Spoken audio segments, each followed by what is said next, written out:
səhər saatlarından biz ərazidəyik və insanlar hissə-hissə əraziyə buraxılır.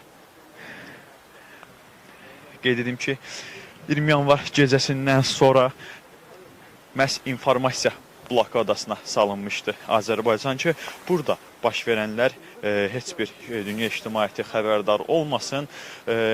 Həmin zamanlarda Azərbaycan televiziyasının enerji bloku partladılmışdı. Eyni zamanda jurnalistlərə informasiya ötürülməsinə icazə verilmirdi.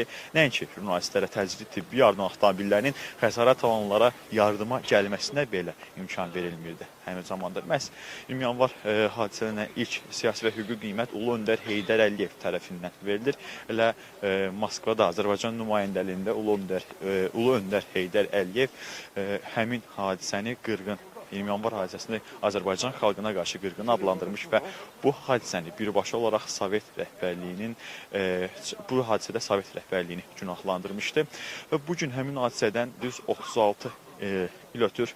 Sözsüz ki, bugün şəhidlərimizin ruhu şaddır. Artıq bir neçə dəqiqə sonra biz sizinlə 20 yanvar şəhidlərinin xatirəsinə bir dəqiqəlik sükutu təqdim edəcəyik. Elə şəhidlər xiyabanından istərdim son dəqiqələri sizə şərhsiz təqdim edim. Ardınca bir dəqiqəlik sükutla sizin qarşınızda olacaq.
Allah şəhidlərimizə rəhmət etsin.